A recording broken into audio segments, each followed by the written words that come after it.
I'm Ella. I'm 27, work as an IT manager at a top tech firm, and I pretty much live at my desk. So when my friend Laura dragged me to her birthday bash at some fancy downtown restaurant, I had no idea my night would start with a splash, literally. Stepping out of the taxi, ready to maybe enjoy myself for once, I was met by a wall of muddy water. Some guy in a fancy car thought the puddle next to me was perfect for a splash scene straight out of a movie. My brand new dress took the hit, soaking up the murky water like a sponge. Fantastic, I muttered, glaring at my ruined outfit. Hey, I am so sorry. The driver, a tall, rugged type with a messy head of hair, jumped out, looking more horrified than I felt. He approached with his hands raised as if I might smack him with my purse. You've gotta be kidding me. Look at my dress. I snapped, too shocked to accept an apology. Lara, ever the peacemaker, rushed over, stifling a laugh. Ella, meet Darren, she said, barely keeping a straight face. Darren, this is Ella, the birthday girl's very best friend who you just drenched. Darren winced. Great first impression, huh? He said with a crooked smile that was probably supposed to be charming. Let me make it up to you, dinner, on me, to start with? Because you've got a tab running for ruining dresses? I shot back. Lara nudged me, giving me a give him a break look. Come on, it's just water. It'll dry, Lara chuckled, linking her arm in mine and leading me toward the entrance.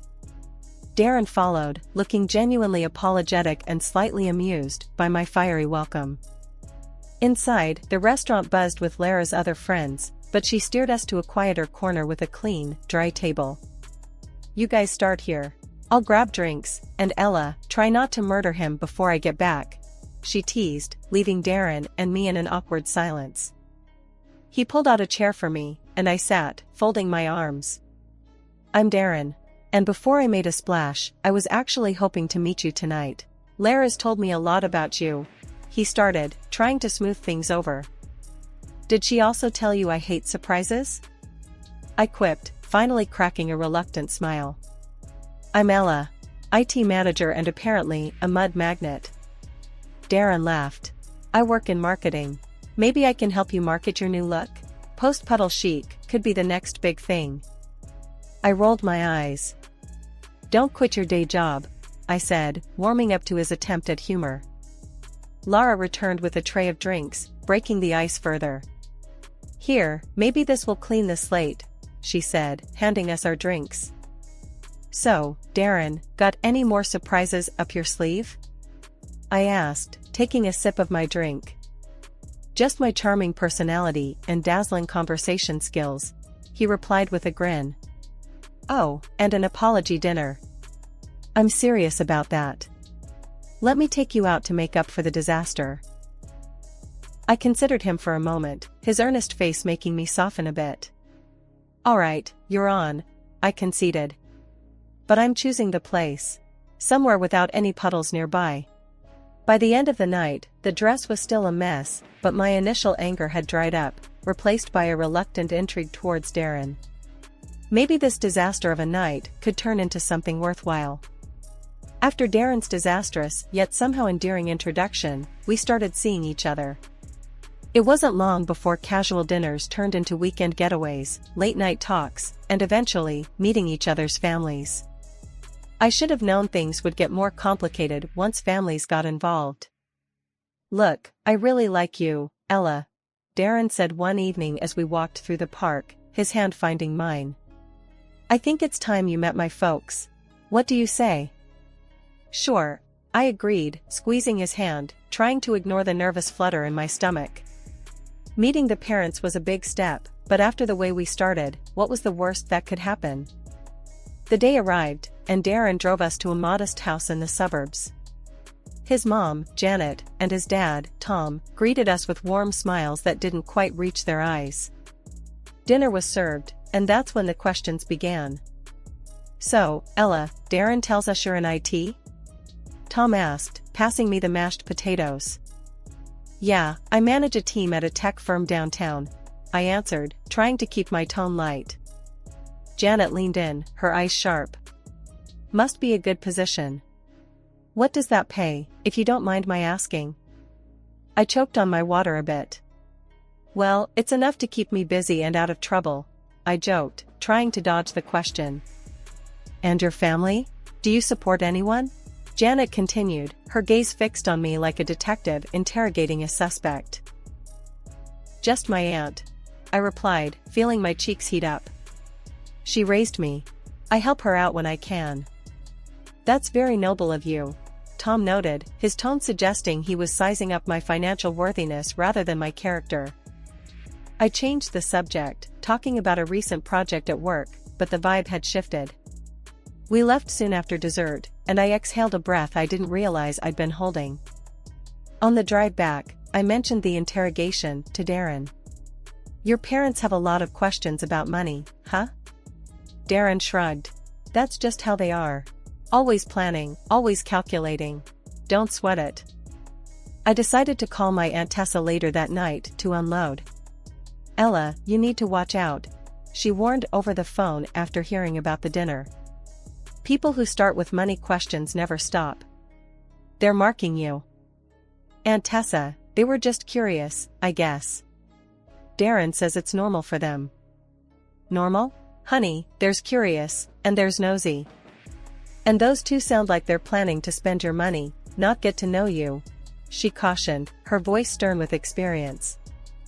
Months passed, and Darren's charm outweighed my reservations. When he proposed, it was sweet, simple, and in the same park where we'd decided to meet his parents. Marry me, Ella. Let's start our own family tradition, he said, his eyes hopeful. I said yes. The ring was beautiful, and the moment felt right. My doubts about his parents lingered, but love, as they say, was blind. As I prepared for bed that night, Aunt Tessa's words echoed in my head, mixing with Lara's. A knot of worry settled in my stomach, but I pushed it aside.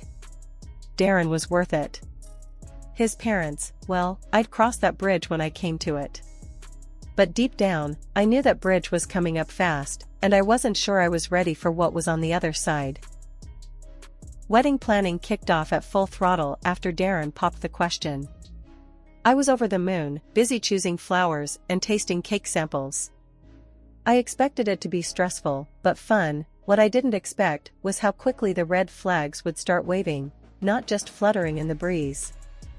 One evening, as we sat down with our laptops to budget our expenses, Darren looked unusually tense. Ella, I've got to tell you something, he started, avoiding my eyes. My job's been a bit rocky lately. I might not be able to chip in as much as I wanted for the wedding. I raised an eyebrow, putting down my coffee. Okay, how much are we talking? He sighed, rubbing the back of his neck. I can barely cover the band, maybe. So, what? I cover everything else? The venue, catering, photographer? I asked, my voice sharper than I intended. Darren winced. I hate asking you this, babe. But yeah, I think you'll need to. Just until I sort things out at work. I leaned back, processing. We can downsize. Cut the guest list, cheaper venue. No. Darren cut in quickly, a little too quickly. I mean, my parents would be upset. They've already told everyone. It's got to be good, Ella. My stomach nodded. Fine, I said finally, not wanting to argue. But we'll need to stick to a strict budget. As the wedding day approached, the expenses piled up, and Darren's contributions dwindled. His parents, Janet and Tom, were no help either. They had opinions about everything, from the flower arrangements to the menu, but never once offered financial help or to tone down their lavish tastes. The wedding day itself was beautiful despite the behind-the-scenes drama. I managed to push aside my frustration and focus on Darren, who looked genuinely happy as he waited for me at the altar. The ceremony was perfect, but the reception was where things started to unravel. As we mingled with guests, I noticed Janet and Tom huddled around the gift table, whispering and pointing. Curious, I wandered over. Everything okay here? I asked, trying to sound casual. Oh, Ella, we're just sorting. Some of these gifts will look better at our house, don't you think? Janet said, her voice too sweet. I stared at her, stunned. What? No, these gifts are for Darren and me. Tom shrugged, smirking. Come on, Ella. Don't be petty. We're family now. What's ours is yours, and vice versa, right? I felt my face flush with anger. No, Tom. That's not how this works. These gifts are for us, for our home. Not yours. Janet rolled her eyes. Really, Ella, don't make a fuss. Be gracious. We're just taking a few things. Nothing major. I bit my tongue, holding back a sharp retort. The last thing I wanted was a scene at my wedding. But as they walked away, a few gift envelopes and smaller presents in hand, I felt a simmering rage. After the wedding, it didn't take long for Darren's parents' true colors to start showing even more. Every time we invited them over, or there was some family gathering to attend, it was like opening a new chapter in the book of greed. It was my birthday next, and I decided to throw a little dinner at a decent restaurant in town. I thought it would be a nice change from home parties. I invited Darren and his parents, Janet and Tom. I hope this place is okay for you guys, I mentioned casually as we sat down. The restaurant had a cozy vibe, not too flashy, but with great reviews. Janet scanned the menu with a raised eyebrow. Well, it looks quaint. What's good here? I recommended a couple of dishes that were my favorites, reasonably priced and delicious. But, as the waiter came around to take our order, Janet and Tom went off script. We'll have the lobster tails, and oh, the filet mignon. And start us with a bottle of your finest wine, Tom declared, handing the menu back with a satisfied grin. I bit my lip to keep from reacting. That's quite a selection, I managed to say, keeping my tone as neutral as possible. Janet smiled sweetly. It's your birthday, dear. We should celebrate in style. The rest of the evening, I watched as they ordered more expensive items, barely touching them when they arrived. It irked me to no end seeing good food and money wasted like that. On the ride home, I let Darren have it. Your parents, they always do this. They choose the priciest things and don't even enjoy them. It's like they do it just because they can. Babe, calm down. That's just how they are. You know, old school, like to show off a bit, Darren explained, as if that was supposed to make me feel better. But it's disrespectful, Darren. They don't even think about how it looks or what it costs, I argued, frustrated. Darren sighed. Look, they're from a different time. Just let it slide. They mean well. The incident was soon followed by the holidays, which brought their own set of challenges. Christmas rolled around, and gift-giving turned into another display of imbalance. I spent time picking out thoughtful gifts for everyone, including Janet and Tom, ensuring to get them something they'd mentioned wanting. In return, they handed me a clearly last-minute, discounted item, still in the sale bag. Here you go, dear, Janet said, handing it over without much fanfare. I smiled, keeping my disappointment in check. Thanks. I hope you like what I got you, I replied, handing them their gifts, which were more than twice as expensive. Oh, how lovely, Tom said flatly, barely glancing at what was inside the package. The lack of effort on their part stung, especially when I saw the genuine appreciation from my friends for the simple but thoughtful gifts I had given them. Back home, I vented to Darren. It's always like this with them. Expensive tastes when they're spending my money, but when it's their turn, they just don't bother. Darren shrugged, looking uncomfortable. It's just how they show, affection. A $5 scarf from the clearance bin isn't affection, Darren. It's an insult, I snapped, tired of making excuses for them. After dealing with one too many incidents of Darren's parents pushing their boundaries, I figured it was time for a change. When my big bonus hit, I knew exactly what I wanted to do. Darren, let's go to Hawaii, I said one night while we were sitting on the couch, trying to decide how to celebrate. Hawaii? That sounds amazing, babe, he replied, his eyes lighting up. Just the two of us? Exactly, just us. It's romantic, and I've always wanted to go, I explained, excited at the thought of sandy beaches and no family dramas. A couple of days later, I was in the middle of booking our trip when Darren came home from visiting his folks. He looked unusually excited. Guess what? My parents are stoked about Hawaii. I paused, my fingers hovering over the keyboard. Wait, what do you mean? I thought this was just for us. Darren laughed, a bit too nervously. Yeah, I mean, it is. But I mentioned it, and they've never been to Hawaii. They got super excited, and... Hold on.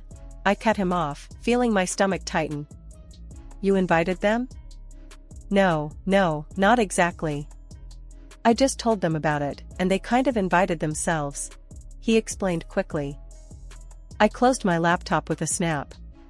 Darren, this was supposed to be our trip. Romantic, remember? He came over and sat down next to me, taking my hands. I know, but they really want to go. Can't we just... No, we can't just... I interrupted, pulling my hands away. This isn't a family vacation, Darren. It's for us. He was quiet for a moment, then his phone buzzed. He glanced at it and frowned. They're already looking at flights. They think we're all going. That's because you didn't set boundaries. I exclaimed, frustration building. We can talk about this later, he said, standing up and going to the kitchen. But later came sooner than expected. The next day, Darren's parents showed up at our house, all smiles. Ella, dear, we've been looking at tours and hotels in Hawaii, Janet said cheerily. I was dumbfounded. We haven't decided anything yet. Tom chimed in, his tone expectant. Well, we thought it's settled. We're all excited to go. I looked at Darren, expecting some support. Darren, tell them, I urged. He rubbed the back of his neck, avoiding my gaze. Look, why don't we all go? It'll be fun, and we can split the costs, he suggested weakly. I stared at him, then at them. No, that's not what we planned. Janet's face fell. But we thought it was a family trip. It's a romantic getaway for me and Darren. Just us, I stated firmly, feeling my resolve harden. There was an awkward silence, then Tom said, well, if that's how you feel, maybe you're being a bit selfish, Ella. I couldn't believe what I was hearing. Selfish? For wanting to spend time alone with my husband? The conversation ended with them calling me selfish and leaving the house in a huff. Darren was quiet for a moment before he exploded. You could have just let them come, Ella. Why do you have to be like this? I'm like this? I just wanted something for us, Darren, just us. I shouted back, my voice echoing in the empty room. He didn't say anything after that. He just walked out of the room, and that was it. We didn't talk for a whole week. I woke up to an eerie silence in the house that morning, the kind that instantly told you something was off. Rolling over, I grabbed my phone off the nightstand and was greeted by a slew of notifications that punched the air right out of me. 3 tickets to Hawaii, all booked under my name, and a reservation for a hotel, also charged to my account. I sat up, my heart pounding as reality set in.